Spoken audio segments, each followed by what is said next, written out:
Sorry about that. 1 second.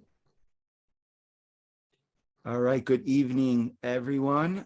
Today we're talking about the 12 tribes, diversity within unity. And we're continuing on what we spoke about last week with the whole individuality, finding the individual within the communal. And that was a very, very important discussion. And I felt like, that is, yes, I will repeat the comments. Thank you, Abigail. Do you have, okay. So I'd like to actually start, if you guys are open to it. Sometimes we start off with a little bit of a meditation or end off with a meditation. And I feel like you don't have to do it.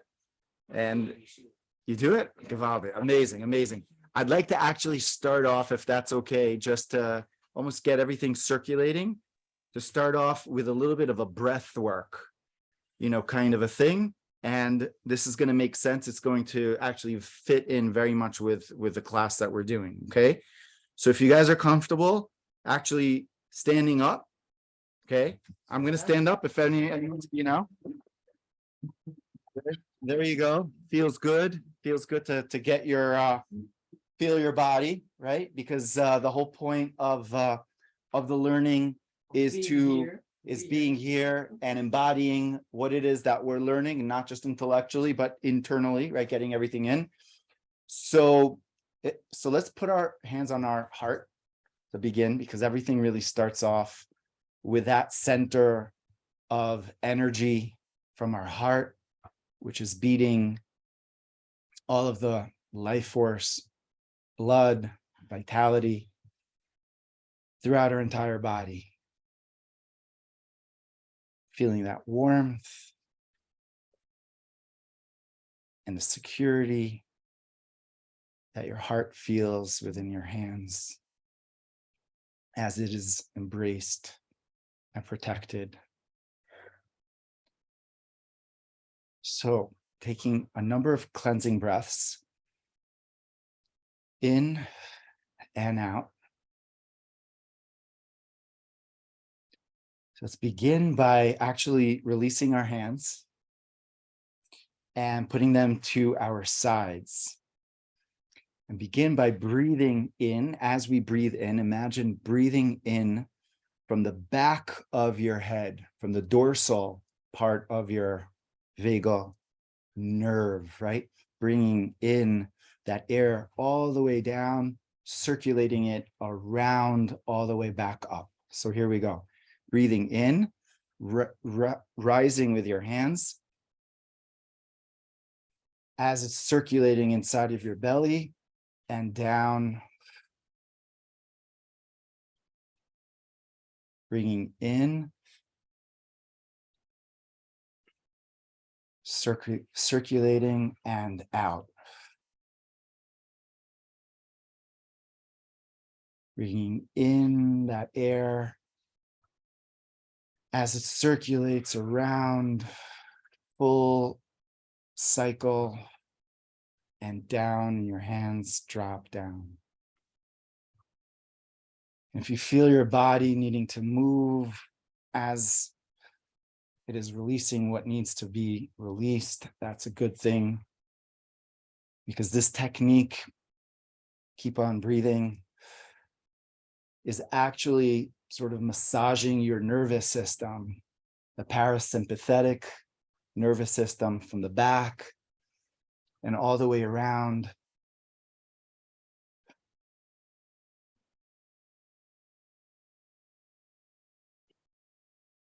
With this method of bringing in air and releasing, eventually you feel your body and soul that is enclosed within your body, just in sync.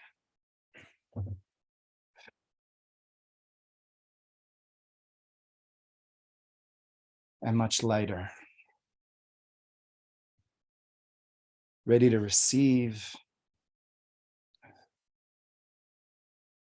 and ready to code any new information which you want and need to encode within that operating system.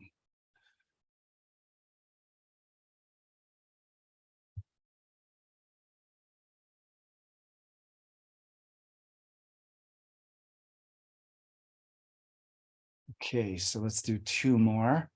Breathing in and hands up and down. As the air blows up, hands go down. One more time. Breath. And your hands go up. Breath out, hands go down.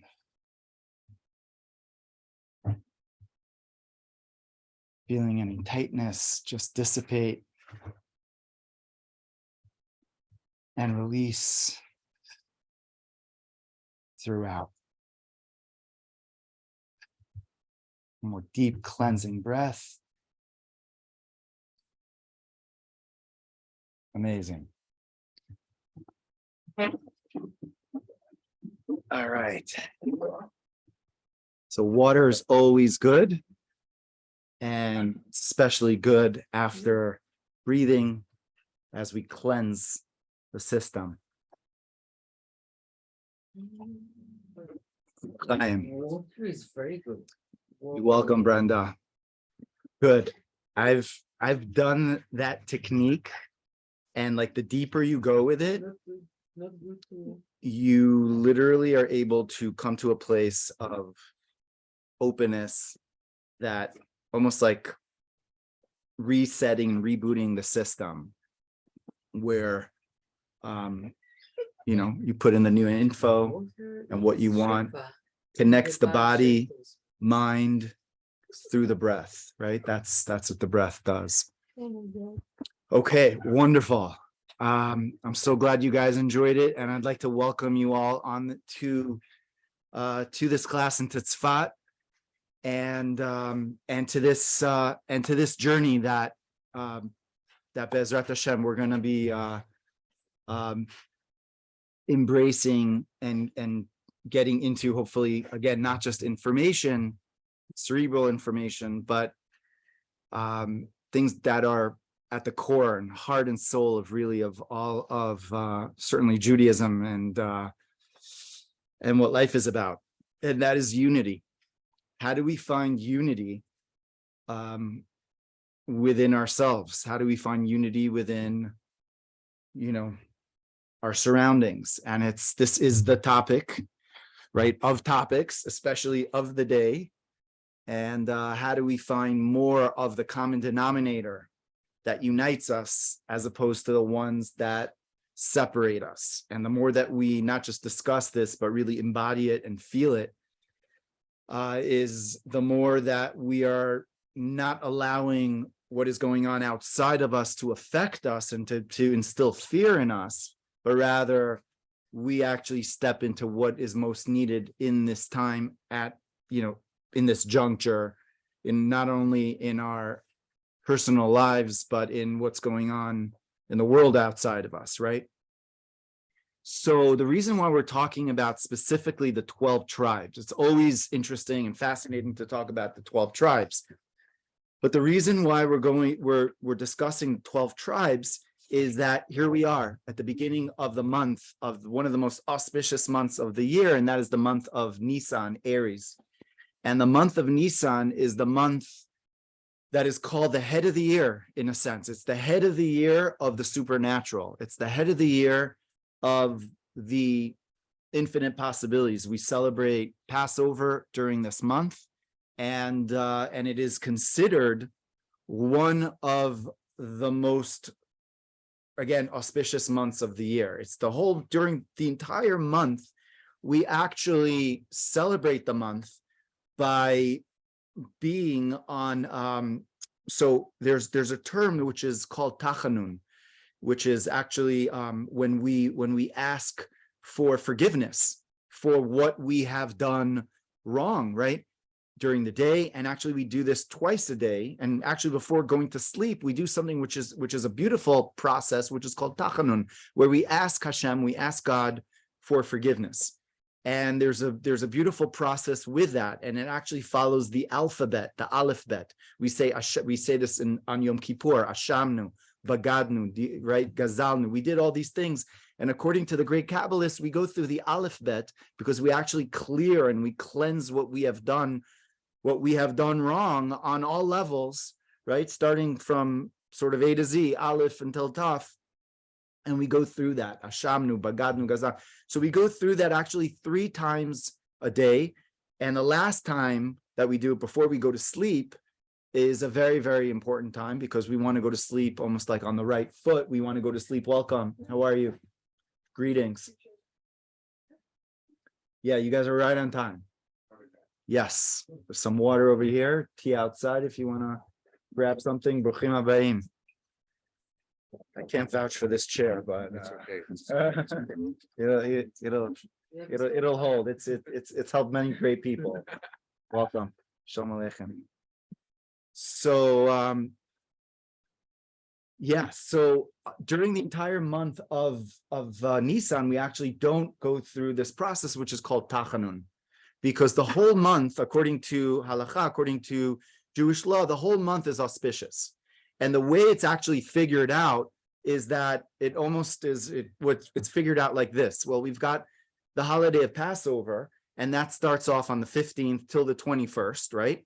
And then there is a celebration which happens actually now. The first 12 days of Nissan are celebration days. And this is actually what we're going to be speaking about. Their celebration. First 12 days are celebration days. And then we've got an interval until the 15th, which is a short interval, but it's also a very powerful time. And we've got Shabbos Hagadol, whatever, and then we go through Passover. So the majority of the month is actually a holiday. So since the majority of the month is a holiday, we give it all like a go free pass, right? So we don't say Tachanun the whole month. So it's basically the only month of the year that we don't say this Ashamnu Bagadnu. We actually, not that we don't own up for what we've done wrong, right?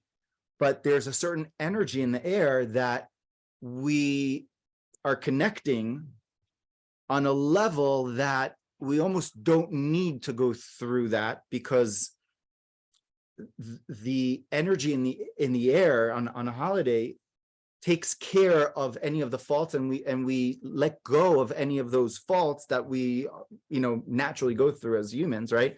But we let go of them because of the positive energy that's there in the air. Does that make sense? So we don't. It doesn't make sense to everybody that's stressing and cleaning for Pesach. 100%.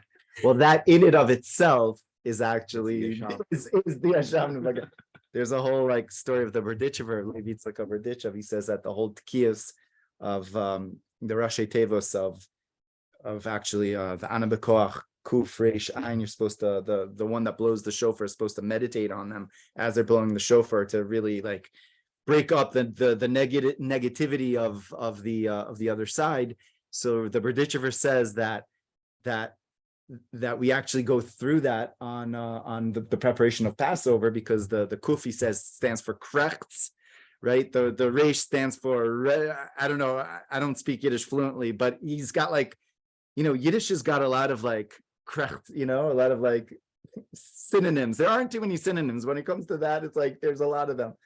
So we actually cleanse a lot of things via the what we prepare for for Pesach. But anyways, the energy of the air in the air is very, very auspicious. And so it starts off with these 12 days. And this is what we're going to be jumping into. What is it about these 12 first days? So we all know about Passover, and we're going to definitely delve into Passover a lot more. But what is it about these first 12 days that are considered holidays, right?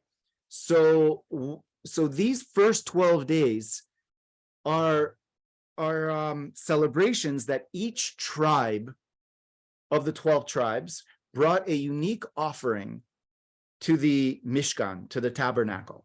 They brought a unique gift. So each one, starting off with today's tribe, which is the tribe of Judah, Yehuda, brought the Nachshon ben Aminadav, that was his name, the one that went into the ocean first. He brought his gift. And then the next day, that's tomorrow, we have, or tonight rather, we have the Yisachar. His name is Netanel ben Suar. And we've got the 12 tribes, basically each one of them essentially brings the same exact offering. It's the same thing. It's like they're all bringing the same thing, but for each one of them, it is a holiday. It was a Yom Tov. Each one of them made a unique, Yom Tov. And since it was a holiday for that tribe, it became a holiday for everyone else. And this is the uniqueness about these first 12 days, that there's a holiday that is happening for one person, but that holiday now transcends the individual joy that this person feels to connect to everyone around him. And everyone around him or her is connecting to their unique joy. And this phenomenon is the phenomenon that is going on during the first 12 days of Nissan. It is a phenomenon of unity, of interconnection that is going on. That although each tribe did his thing, their thing, right? They had their unique contribution that they brought. Everyone else was affected by what they brought. They were not independent of their celebration. Their celebration went hand in hand with everyone else. And this is a very, very important concept that really, going back to the idea of the first 12 days of Nissan, according to the holy books, it says that they actually correspond to the 12 months of the year, that there's the energy of the 12 months of the year within each one of these days. There's a uniqueness that affects the whole year, because Nissan is such a what we call a klalistic, it's a general type of a month that affects the rest of the year. So what is the idea of this phenomena? So we've got the 12 tribes, right? We've got Avram, Yitzchak, and Yaakov, and we've got the 4 mothers, and then we've got the 12 tribes. What is the difference between the forefathers and mothers and the tribes? Okay. There's a lot, there are many differences, obviously. One is 3 and 4, right? Actually, in Passover, we celebrate them, right? With the 3 matzahs and the 4 cups of wine, etc. But according to Kabbalah and Chassidut, the forefathers and the mothers represent a higher level of unification, whereas the tribes represent a lower level of unification. We see this by the story of Jacob, of Yaakov meeting Yosef, that the tribes, when they, or Yosef, right, or when they finally saw the Yaakov together, they said, Shema Yisrael, Hashem Elokeinu, Hashem Echad, right? That unity, that divine higher level of unity is what Jacob and the forefathers and mothers represent. And Jacob said, Baruch Shem Kavod Malchuta Le'olam Va'ed, which when we say the Shema, that's actually, according to the Zohar, there's a Yehuda Ilah and Yehuda Tata. There's a higher unity and a lower unity. The higher unity is the Echad, and the Zohar says that Va'ed has the same gematria as Echad in Atbash, whatever. And it represents the unification of God above the worlds, that he transcends everything and he's within everything, and then the unification of God that's within the world, sort of like within time and space, which is the idea of the number 12, which corresponds to the 12 months of the year. And they represented 12 dimensions, which we're going to speak about. They in the land of Israel, they had physical plots of land that they occupy, right? This is the land of Naphtali, which is over here. right? You've got Judea, you've got Asher, not far from here, Zavulun and whatever. And there's a different frequency that's going on in each area of land, because that's the land that was allocated to that unique tribe, and it's very much congruent with what the tribe is meant to do in this world, right? But altogether, it's one land. Altogether, it's 1 year. Altogether, it's one people. The 12 tribes are one people, but they're separated into 12 different dynamics and 12 different compartments. And they seem like they are very different. And they are very different. They're actually diametrically different in many ways. And in many ways that, we've had wars, we've had civil wars that went on within the tribes themselves. Unfortunately, there was the split between Judea and Benjamin, and then the tribes of Israel, and then the 10 tribes, and then even before that with Benjamin, with Pilegish Bagiva, and they all fought against this one tribe, except, right? So not going into all of those, but just we understand that since we're so different from each other, that brings a lot of strife potentially that comes along with it, right? That's the big challenge over here that's going on. The challenge is, how do we find unity within this separation? How do we find unity within this, this bigger overarching oneness that's there? So King Solomon, right? The great King Solomon was instructed by Hashem, by God, to create something which is called this kior, this basin, for the temple that he created. For what? For all 12 tribes to come together in, right? This is before there was any separation. There were all the 12 tribes. Kisham alu shvatim shivteka lehodus l'shem Hashem, because this is where the tribes of Yud-K, that they were elevated. They came to a level of elevation when they came together in the temple. They were all as one. Jerusalem was a place that all of the land, all of the opposites came together in. That's Jerusalem, of transcending the differences.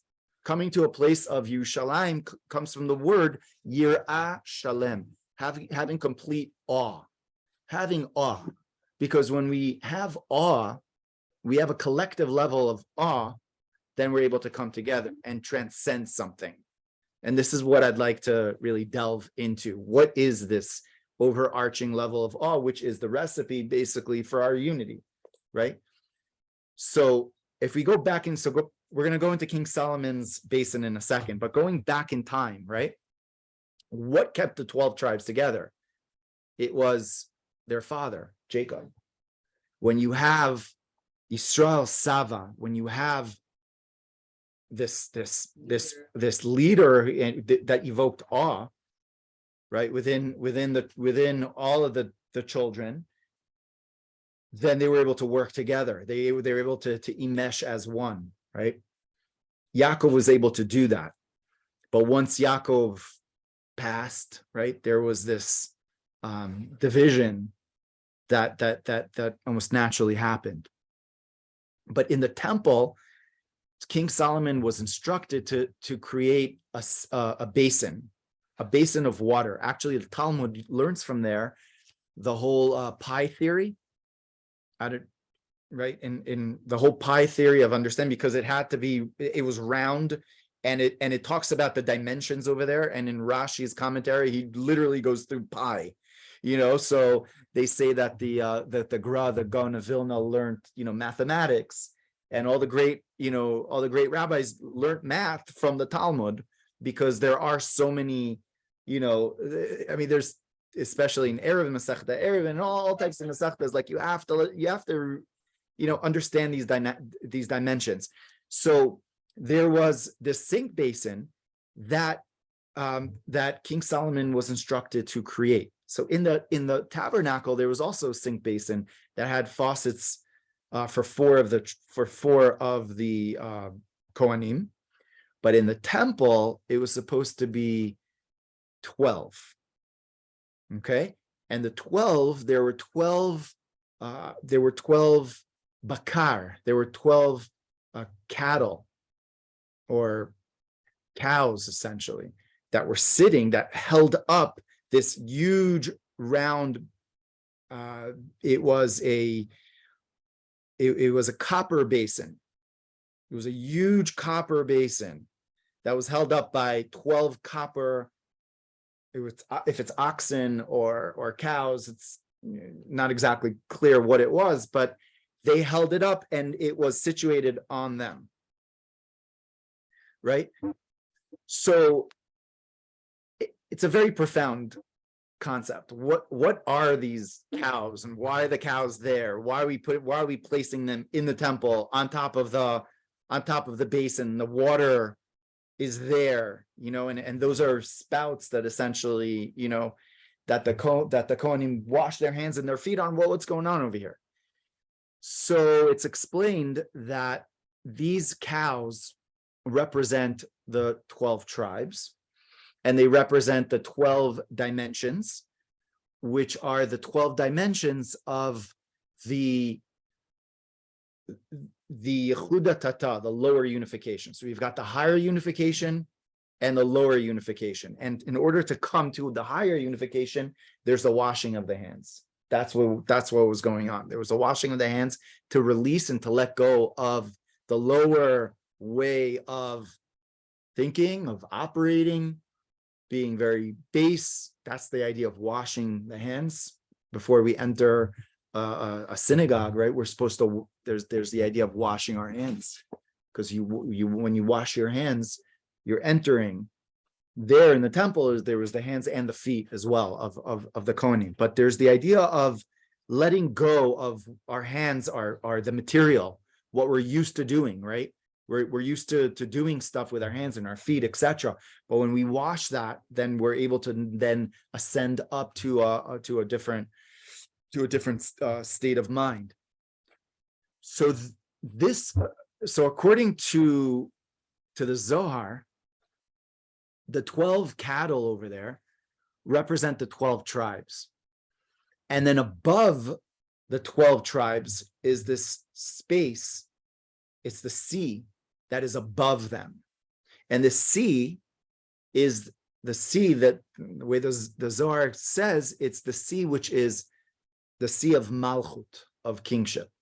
It's the sea of Malchut, of kingship, that is the source of now the lower worlds. So let me just explain that. So there's the higher world, the highest spiritual world in Kabbalah is called Atzilut, the world of Atzilut. The world of Atzilut is the world that is from the word Etzlo. It's the highest spiritual world. And from that world, that's called the world of the higher unification, there's three lower worlds, which are called the worlds of Bia, Bria, Yetzira, and Asiya. And those three worlds, we're in the world of Asiya, the physical, the action world. And those three worlds are the worlds of the 12 tribes. They're the worlds of the 12 tribes. We have the 12 constellations that correspond to each tribe has their constellation. There are the 12 stones, which were on the breastplate of the Kohen Gadol, which each stone we know is, right, what is within the stone is there's a frequency that's within the stone. It's not just that the onyx belonged to whatever, to Benjamin,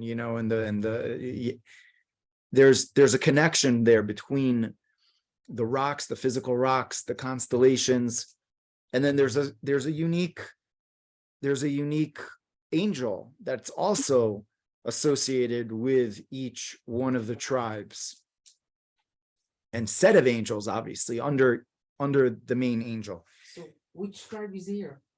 Because all three tribes are in the three worlds behind us, beyond us. No. So all the 12 are within these worlds. So Right? so this is called the 12, the way it's referred to is 12 gvulei alachson, the 12 linear lines. That's what the 12 are. So we've got between they're interconnected to each other. So we've got the 10 sphere, we've got the 7 emotional sphere, right? Really 6, and then they subdivide and they become the number 12. And the number, and I'm going to explain that in a second, how they become 12. But they started off as 3, and then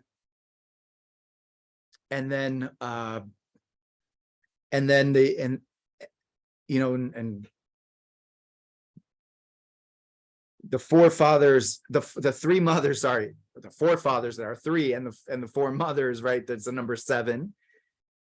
And then they went to 12, and then there's a number 70, which is the perfection of 7, etc. And right, and then we've got these 2 numbers of 7 and 12 essentially. So once again, the number 3 and the number 7 represents a different, almost direct level of unity, whereas the number 12 represents a much more of a hidden level of unity that we have to come to, that we have to find the connections. And they're called 12 gvulei alachson. They're slanted and they're connected to each other on the sphirot, on the 10 sphirot tree of life. Oh, can I just have it left? Yeah, so can't see that. Anyways, that's so they're interconnected to each other. So there's 2 ways of looking at understanding this interconnection. Okay, please stop me if I have any questions. Okay, so there's 2 ways of understanding this that is brought down. Where do we come to number 12?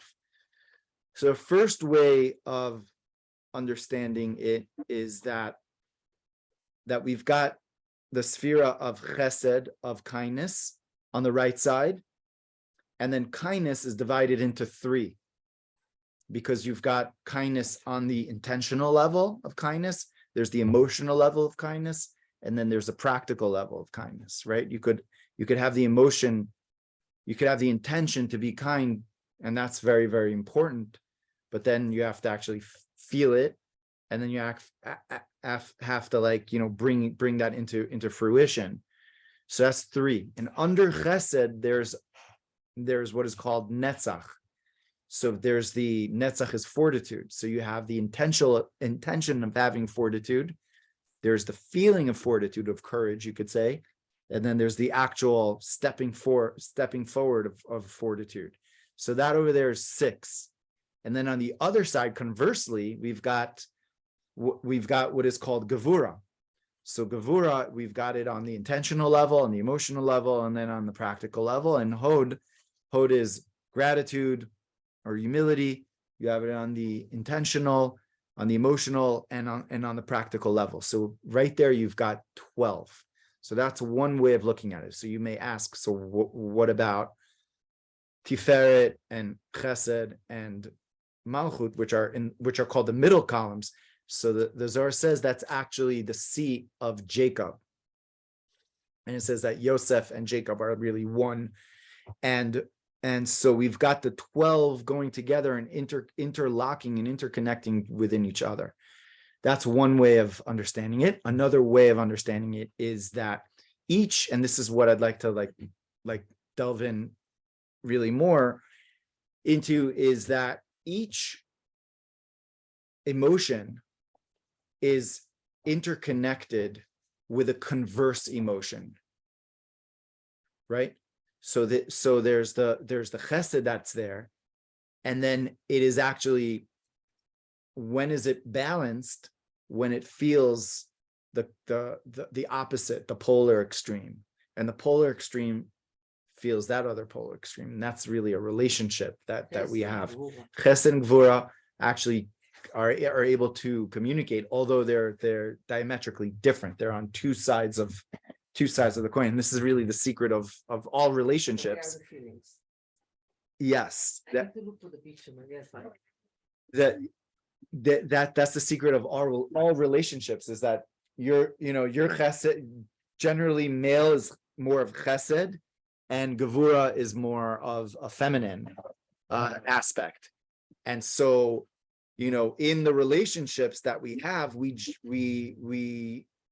Wait, isn't it reversed? no, it's actually not reversed. It says that the feminine are gevura, whereas the masculine is chesed. You would think that it would be different, but no. On the He's left, thinking of our marriage, because I'm the nice one. generally, Michal, Hi, hey, hi. You're saying that the 12 are Chesed, Gvura, Netzach, and Hod.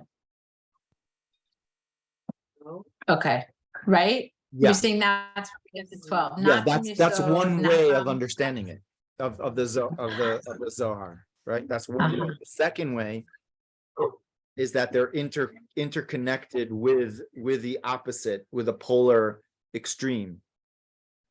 And that But you're just polar- looking at those four. You're looking at just those four, but you're looking at just those four. right, because those four are the main aspects of the emotions. Basically, they're the ones that are inactive. The ones in the middle, which are Tiferet and Yesod, are balancing. They're balancing. Tiferet is the receiver of all of them together, essentially. Right. Right, So yeah. So makes sense. yeah. So there's. I just want to go back to that water on the sink basin there. That water represents the sea and represents that realm of malchut, of kingship, which is in the world of Atzilut, which is in the higher world. From that space, from that world, then we've got the birth of the tribes within the lower worlds. So where do they receive from? They receive from an overarching unity. And that overarching unity is the unity of what is above them all, which is this sea, this place that includes them all, that surrounds them all, that connects all of them to a unified field, which is above the individuality and the compartmentalization of each one, which each one does have. But in order to unite within each other, then they come to a place of that they are all the same in. And that place of being all the same in is that place of the sea, which is above them. So what does this sea, this place, that represent? Okay, so we all know that there's a field of energy around us, right? And we don't have to be like any spiritual beings to, necessarily to get it, because for our cell phones to work, for our devices to work, you may not see it, but you know that there are Wi-Fi waves, whatever it is, going all over. That is a reality, right? So just like that is a reality, much more so, there's a reality that doesn't meet the eye, that we don't see, which is a reality, which is an interconnected reality that includes basically everyone together, all as one, right? And that's the reality of that we call malchut, that we call kingship. And that place of kingship is what unites us and puts us all together, in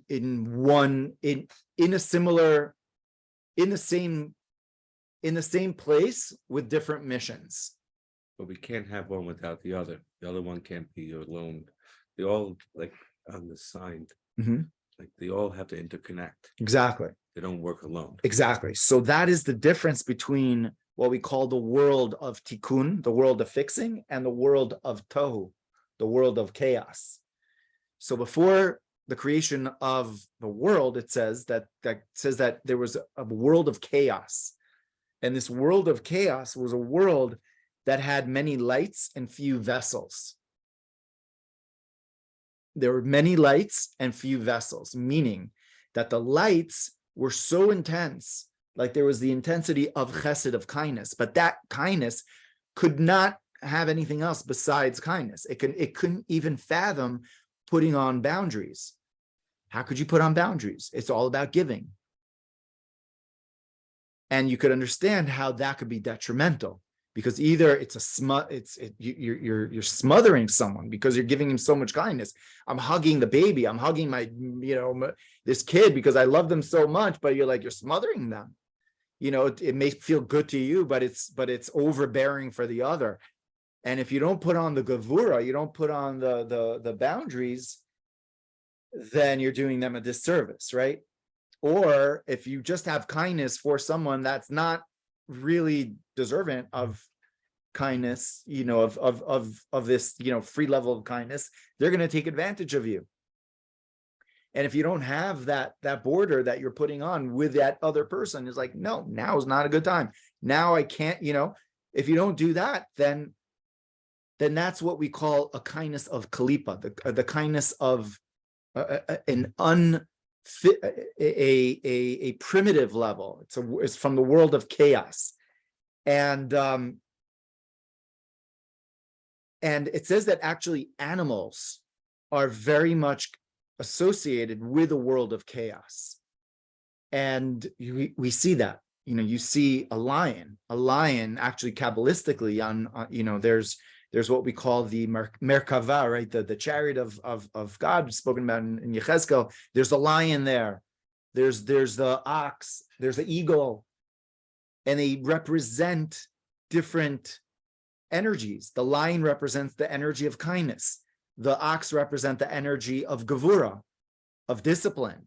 The eagle represents tiferet, harmony, flying up there in the sky and having compassion as well.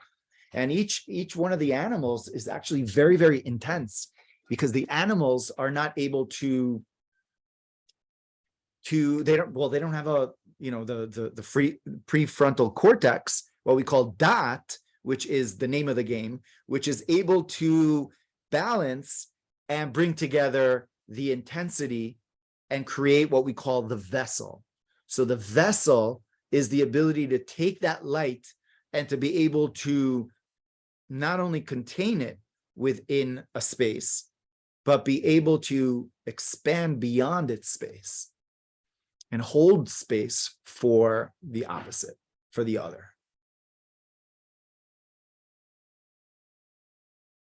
And this essentially is the reason for our creation, of being here in this world. We're here in this world. We're all born with our particular characteristic traits, with our strengths, with our flaws. And we are here to be able to not just know ourselves, but to be able to expand beyond ourselves by holding space for the other. Because when we hold space for the other that that is very different than us, right? We don't agree with them. But if we could respectfully disagree, that's where it's at. So That's the whole purpose. you're saying hold space. So what exactly? What does that mean? Yeah.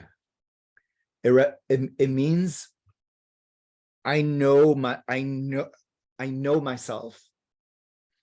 and I know what I like, what I think, but at the same time, I could hear you have a completely different opinion than what I like and what I think, and be okay with it. And respect you and love you for it. And so that's holding space for someone else, because it's not just about you. Is it? Yes. You can't, just like all the spirit can't exist on its own. You have to all hold space for each other one. Exactly. And that comes from a place of what we call dat. The place of dat is the prefrontal cortex, is our ability to now have an awareness that is beyond ourselves. And that's what we call the world of tikkun. That's the world of fixing. And this is what, children have a hard time doing, right? Children have a hard time doing that. It's like, this is, Timmy likes this, and his little sister is that. He will like, take the block from her and like throw it at her, and like mom is like, don't do that, it's intensity. And why? Because they haven't developed their prefrontal cortex. And then could be like, well, okay, she's different than me, she annoys me and whatever, but we could still, she's still my sister. And that's really the dynamic that we have in families, isn't it? We're born into families that we don't always get along with our brothers or sisters. They meet, and it's precise, it's exact. You are given the exact siblings by Hashem that you are meant to have, like it or not. Parents that you're meant to have, like it or not, face it.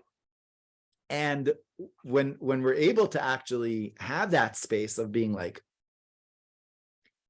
going beyond myself to be able to respect and to allow the other to shine. But even more than that, I will say even more than that, to value and to see the good in the other.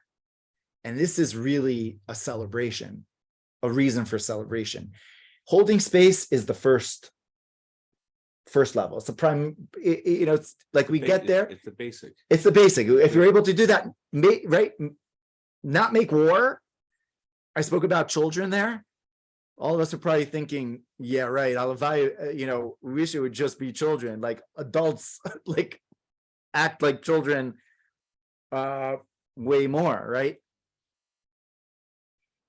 And to allow, right? And to basically, we don't have to be best friends with our siblings or with others that we don't agree with, but to entertain that difference.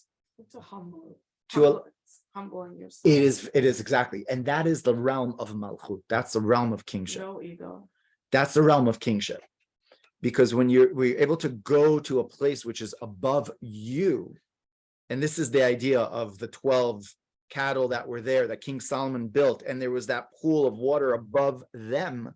They're able to see it's something above us. There's a greater reality that is above my particular way of thinking and seeing the world, etc. Speak for yourself. What's that? I said, speak for yourself. I was only kidding. Oh, I love that, all of us. Listen, That's a question. please, yeah.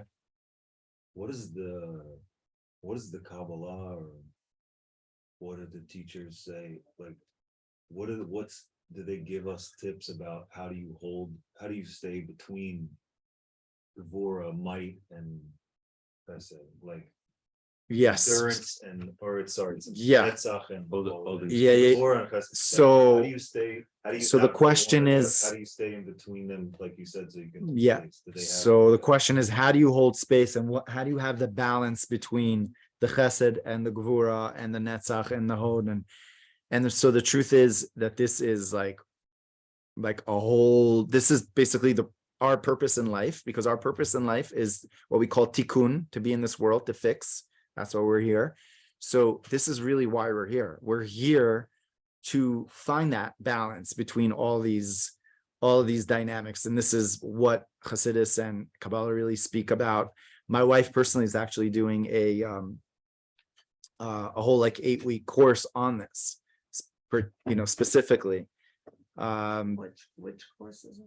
It's actually the Sefirot applied, and it's one of the most fascinating teachings of Kabbalah and Chassidus, of understanding these dynamics. Or you just have a teenager or 2 or 3 that teach you, right? Exactly. Or and if you're able to learn about it and put it into your mind, then you're able to, it could be a lot more constructive. But so that's a whole deep discussion in and of itself. But I want to go a step forward. There's the holding space for the other. And again, we don't have to be friends with everyone. We don't have to necessarily agree with everyone.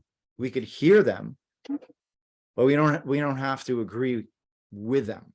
But where's the place for celebration? Why are these 12 days, going back to the original, what we started with, why are these first 12 days a celebration? Okay, each one of the tribes had their holiday. They were shining, right? They were shining. The first one was shining, the second one, each one. But it's not just a holiday for them, it's a holiday for everyone else. What's the cause of celebration? And this is the depth of these 12 days that are really telling us, giving us a tremendous insight. And that is that each one of the other 11 tribes were able to see the virtue of that opinion, of that way, of that path.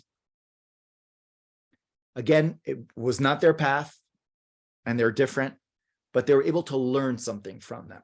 And they were able to see the good in them, to extract something good from within them. Because after all, isn't that what we all really want? For someone to really see the good in us, for someone to really find the good within us, and for us to find the good within the other. This is the teaching of these 12 days. Rabbi Nachman says that there's one of his most profound teachings. It's called the teaching of Azamra. He says that a person should look at, and he takes a verse in Psalms, that od me'at ve'ein rasha, that almost there's no wicked person here, right? It says, what causes this wicked person not to be there?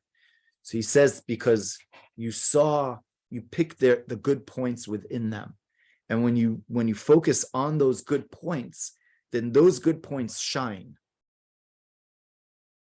Those good points shine, and the negativity dissipates, goes away. So the other 11 tribes were looking at the good points of the one tribe that was celebrating. And they were like, wow, this tribe exemplifies this. That's tremendous. That's something that I could learn from in my life. And that's what they did. And that was the celebration, right? The other one was doing the same thing, and everyone else they were looking at the good, they were looking at those virtues, at those good points, and they were extracting it for lessons for themselves in their lives.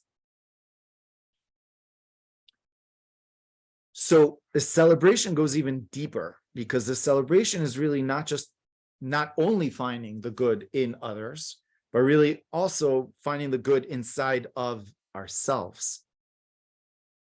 And when Rabbi Nachman says finding the good within others, yes, but he says you have to make sure to find the good points within yourself. And that's a very, very important thing to do. And it's a practice that one should have on a daily level. What good things did I do today? Not what did I fail in, which we automatically go to. Automatically we go to that place of, I didn't do this, I wasn't that, I didn't do this good enough, and all that. Versus, what did I do good today? And by focusing on the good more than the negative, right? Seeing the good inside of me, then it makes it much easier to see the good within others as well. Whereas, yes, we have to see the good in others and concentrate, but if we don't find that good within us and it doesn't hit home, it's not right here within me that I'm actually finding, what? And it doesn't mean you're not humble, right? It's a fake, and it's not a real humility not to know oneself, not to know the virtues that someone has. And it's a very big process that a lot of us go through, that, try to think about, like, am I really good at that? Am I really, well, you're not being, egocentric if you do find those good points, because those good points were given to you by Hashem to serve him in this particular way. So each tribe served Hashem in their particular way. They were shining. They were absolutely shining in their particular midah. And so they felt that celebration on a personal level. It was a Yom Tov for them, and they were shining it. And then the others saw that, and they were able to apply it within themselves. Again, the 12 tribes being interconnected one to the other. So going back to, one second, I see. So what are some ways of applying the idea of the 12 tribes being different and distinct to the present day? That's a good question.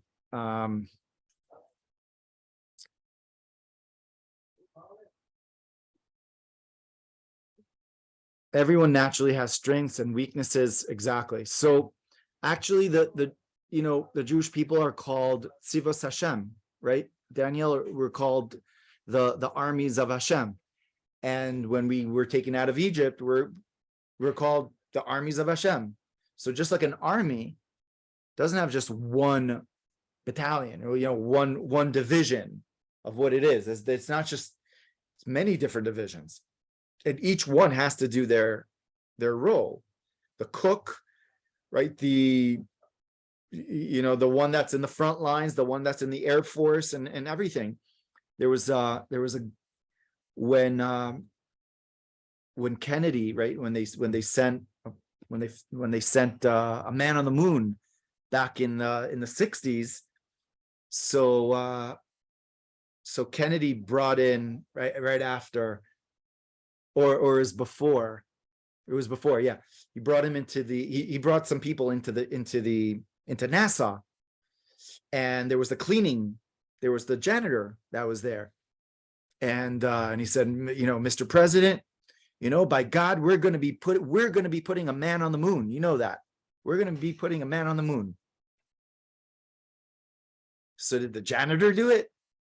He felt that role. He's working in NASA. He's working in. Everyone here is important. Everyone here has got their role. Without his job, then the people that are doing the brainy roles are not going to be able to concentrate as well if everything is not clean and in place, etc.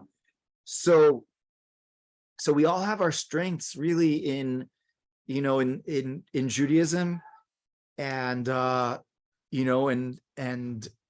big believer in this was Rav Kook, for example, that he really saw that the modern state of Israel, although it was started by irreligious Zionists, whatever, and he was like, listen, Hashem has got a role, and it's starting out like this, and it's happening like this because the bigger picture. And look at these people, how holy they are, because they're coming to the land, and they believe in the land, and they have this this deep conviction. So each one of us has we have that role to play, and looking at it like that, it actually makes all the difference. That there's the people that are in the home that are protecting the home. There are people that are on the front lines. You could say that Chabad or whatever. There's so many different players and tribes that are there, but they're all important. Those that are learning in Kollel, those that are supporting things in different ways, that are and actually the word tzivot means an army, but it also comes from the word beauty, because beauty is within the diversity. It's not homogeneous. It's not just this one way of looking at it. It's beautiful when it has all of these colors to it, when it's got all of these these facets, all of these dynamics to it, and that's the beauty, that's the excitement of it. Because if it's just one way, then So, you could go and you could eat the, whole Moroccan, dish, and the whole thing of it's going to taste spicy. And then you could go and you could eat your Hungarian way of cooking and the Yemenite way of, and it's all so interesting and it's all flavorful in their own way. So, Michal and Daniel, we're actually going to be going through this like on Live Kabbalah on the site, going through each day, basically what the unique energy of the day is, or the tribe and what they actually represent, so that we could connect to it. But I want to connect to today because I know we're already a little late. I just want to connect to today's tribe, and today's tribe is Judah, and that's what we have today. And the tribe of Judah is the first tribe. It's the lion, it's the energy, and that lion energy of Judah was started off by its leader, who offered its unique gift, and that was Nachshon ben Aminadav, who jumped into the Sea of Reeds, into the Yam Suf first. He had the self-sacrifice, and he knew something good is going to happen, and he jumped in, and he had this belief that Hashem is going to. So that self-sacrifice, and it sounds like an intense thing. It's Mesiras Nefesh is the tribe of Judah that is the king, essentially. And the king in Yehuda has the energy of leadership. And the overarching, lesson that we have from Judah is leadership. Leadership, not just outside of us, but leadership inside of us. That having that sense of responsibility, not just for myself, but having the responsibility for others. What am I going to, I have something that that I'm responsible for, if it's within my family or my community, or, things that I could contribute in whatever level on, that's the tribe of Judah. That's what they represented. So I'd like to, any questions, comments? I know that this is, that there's like a lot of things to think about. Thank you, Brenda. Yes, unity is the subject, and that's really the name of the game of our lives. And this is what we're seeing now around us in the current events. We're seeing, are we able to hold space and have a dialogue, although we don't agree? Democrat, Republican, Likud, Yesh Atid, whatever you want to say, like in all over, right? Everywhere in the world. I don't agree with you, but I'm going to come to the table, right? Like the four sons, four children, they come to the table. They don't agree with each other, but they're different. But you know what? We've got to hold space. Exactly. And that holding the space is really the first place, is where it all really starts. Is there a particular practice to celebrate the holiday? Yes. So there is a practice, and that is, there's a special, what is called Yehi Ratzon, a special prayer that is actually said every single day. And I'd like to end off with this special Yehi Ratzon. There's 12 of them, and it's a beautiful little prayer that's found in the Sidurim. I'm going to try to find it for you guys in English and try to send it. Alyssa, so are there feminine and masculine expressions of each of the traits, gifts of each of the tribes? Yes, definitely. So for example, Judah represents a very masculine, you would think a very masculine dynamic, yet Judah is also Malchut, is kingship. Because true kingship is the acceptance. And actually it says in the book, it says in Chassidus that King David is the Dalid and the Vav and the Dalid. The Dalid represents humility from a higher level. Dal is humble, completely humble. The Vav draws it down. Vav in Hebrew is ani ve'ata, me and you, draws it down. And then the Dalid is the lower level.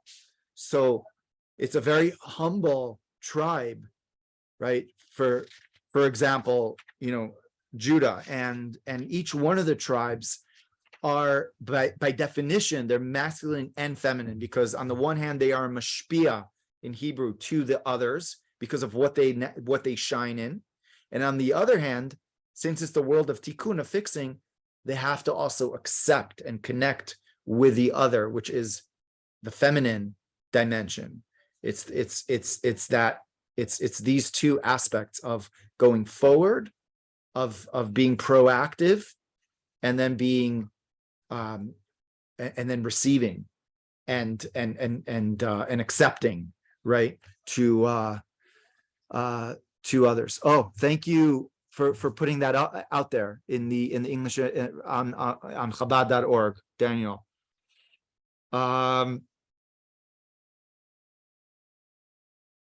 Thank you, Sally.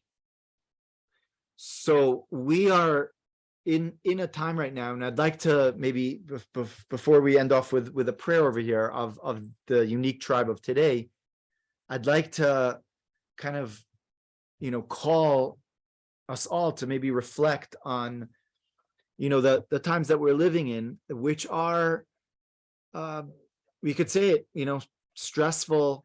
They are confusing, certainly, and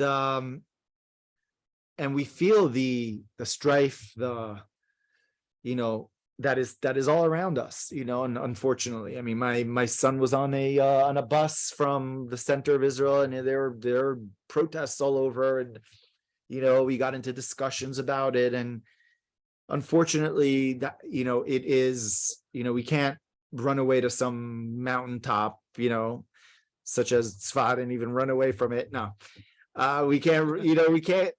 It's the reality of the world that we live in. Yet we have the solution, and the solution is not to engage in the craziness that is going on around us. Although we certainly may get into whatever it is that we feel is the right approach, and that's okay. But the solution is never in the argument, because the more you're going to argue your point, the other person's going to argue their point that much more, and you're not really coming to a solution. You're just coming to more of a of an argument, of what you're going to be doing. So whereas the idea of the holding space for the other, of understanding that there's a beauty and there's a virtue, again, from the word tzivot Hashem, that there's a beauty in that perspective. Do I agree with it 100%? No, but there is that level of beauty. Can I find that level of beauty? And if I can't find that level of beauty, why is that? What am I? And very often it's fear. And why do I have that fear? Because the opposite of love is not hatred, it's actually fear. Why do I have fear? To maybe be open-minded to a completely different opinion. Am I scared that it is going to completely negate me? And why do I actually think that? Maybe, am I not confident in my opinion enough to be able to hold space for someone else's opinion? Because to have confidence, true self-confidence, is not to be like the macho man of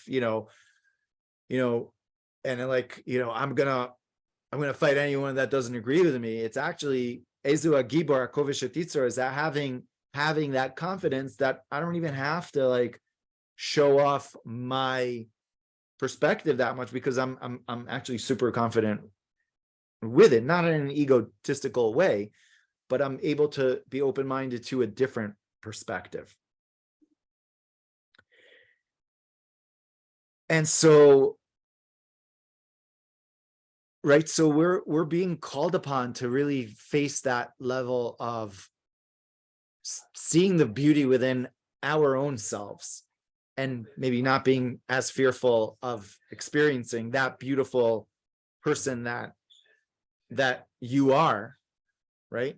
That each and every one of you are, seeing that goodness, seeing that beauty inside of you, and not being embarrassed by it, and then being able to hold that space for someone else to also shine in their particular way, in their different way, very different, but they're shining in their way.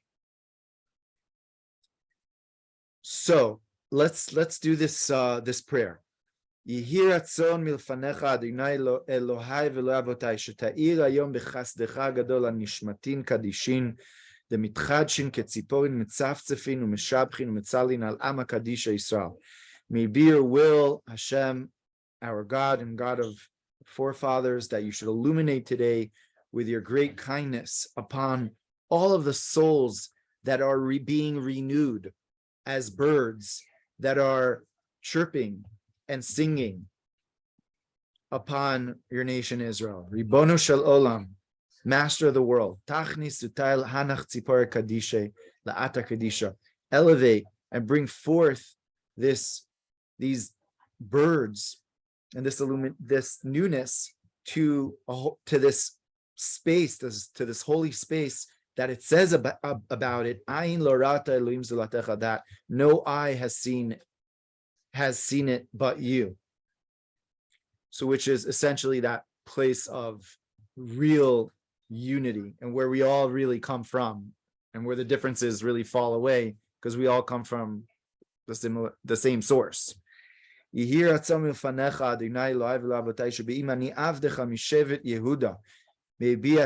your will, Hashem, the God of our God and the God of our forefathers, that if I am from the tribe of Judah, that I read the parsha of the Nassi today, of the tribe today, may illuminate upon me all the holy sparks and all the lights, the illumination that are within this tribe, to understand and to become more knowledgeable in your Torah and in your awe, to do your will all the days of my life, me and my offsprings and my offsprings from now and forever. Amen. So we say this actually every day, that if I am from this tribe,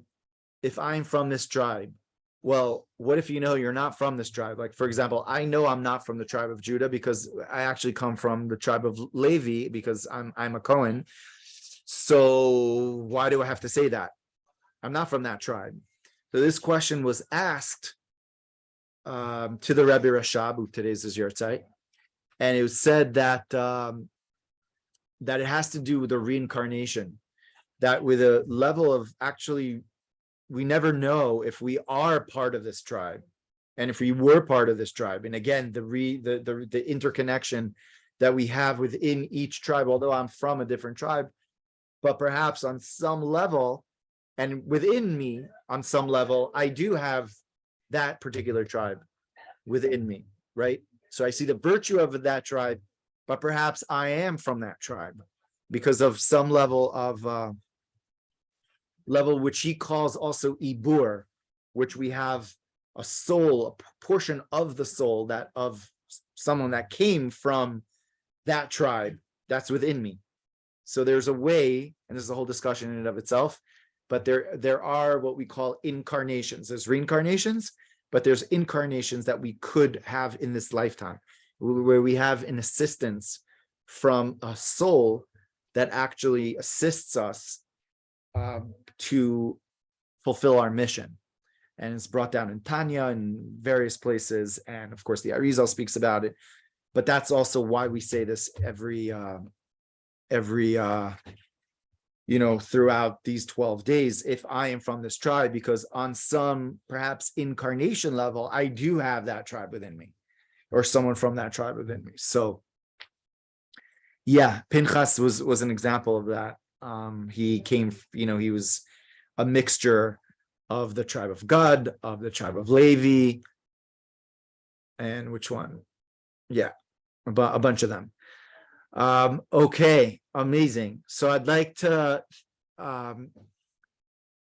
leave off on a good note, on a positive note, and on a prayer that that may we all see this unity that we all hope for and wish for, and that during these 12 days we utilize the inherent power and energy that's within these 12 days to be able to see the good within ourselves first and foremost, and within others, everyone that we encounter, and see that light. And when we see that light, we're actually connecting to the holiday, to the Yom Tov of these 12 days, right? And we take that power